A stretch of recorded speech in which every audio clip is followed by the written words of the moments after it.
Hey there guys, John Campea here. Thank you for visiting my movie vlog as I give you my quick review of the brand new horror film, Frend Request. Alright, so the setup for Frend Request is simple enough. The most popular girl in school, she's got 800 friends on Facebook.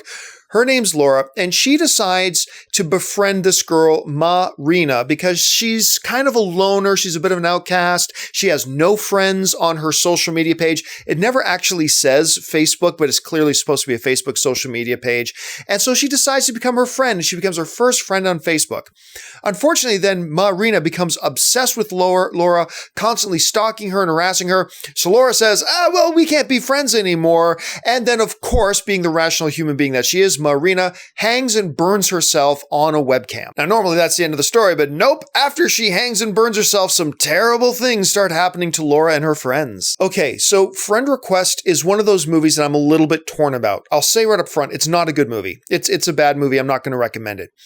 But I'm a little bit torn because I see what some of the things they were trying to do, what they were trying to say, some observations they were trying to make in the movie about our current social order, how we function, and our reliance on technology, more specifically on social media, that so many of us rely on social media, not just as a healthy way of keeping in touch with people, but we judge and gauge our own self-worth these days by how big or significant or relevant our social media following is. And maybe I'm giving too much credit to the filmmakers, but when I watch the movie, I kind of see an underlying message of that many of us, if not all of us to some degree or another, we have a desperate cry, not for attention as in look at me, but just for acknowledgement, for people to know we exist, to acknowledge that we exist, to see our existence in front of their own eyes, and to a greater extent, we all seek and yearn for a sense of belonging. So the film very admirably tries to take those themes,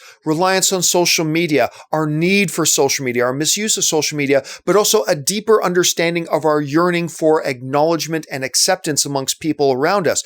They decided to try to take those themes and package them in a compelling horror movie. And I think the attempt is great. The idea is a wonderful idea.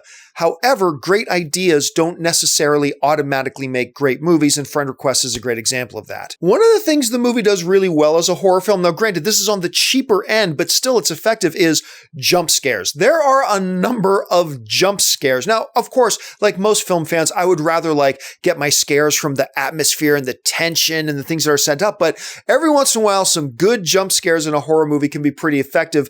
And I'll admit, in the theater I was in watching this film, a lot of people were jumping out of their seats on a number of occasions, so kudos for that. The problem is the over-reliance on the literal allegory of the social media space and our reliance on it became so overbearing and cheesy and cliche-ish. It's like many times we just caught ourselves rolling our eyes, and I'm sorry, computers don't do that. That's not how that works, and if this happens, this would happen. It just kind of lost its own sense of direction as to what does this world we're creating, what do the rules function like in here, and they just kind of seem to lose any sense of them. All the characters in the movie are typical archetypes that you'd expect to find in these types of movies, and they never venture out of their lines like, hey, this girl's the friend who's kind of a party girl. We've seen that a million times, and she's got her lane, and she totally stays in that lane, and this person is the cotton friend zone dude, and that's what that is. And it's like all the characters, very stereotypical, very one-dimensional. The dialogue is atrocious. The dialogue in this movie is absolutely brutal, which is really unfortunate because, like I said, the ideas behind the movie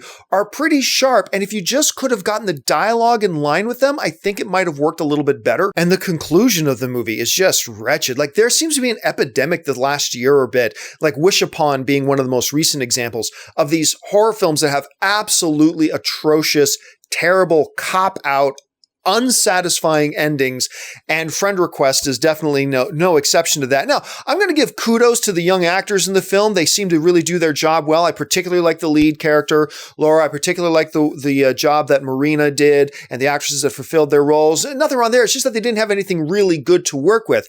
I found myself just sitting there in the theater really just wanting to leave. So overall, on the plus side, some really good jump scares, which are needed in a good horror movie, as well as a really cool idea for the the underpinning of the movie. Great idea. Unfortunately, they couldn't execute it. They overused the allegory, bad dialogue, and a terribly unsatisfying ending, as well as two-dimensional characters, make me suggest that whether to say no or go, I'm going to say no. Skip this one. Save your time and your money for a better movie. Maybe check it out on a rental a little bit later if you're curious about these lower budget horror films, because sometimes there's some scraps of gold in there. But overall, I'd say skip this one for now. Big question though is, what did you think of Frend Request? Did you have a chance to see it? Leave your thoughts in the comments section below. Also, guys, make sure you follow me on social media. Please follow me on social media. Please. On Facebook or on Twitter, simply @John Campea. That'll do it for me, guys. Thanks a lot for joining me. And until the next video, bye-bye.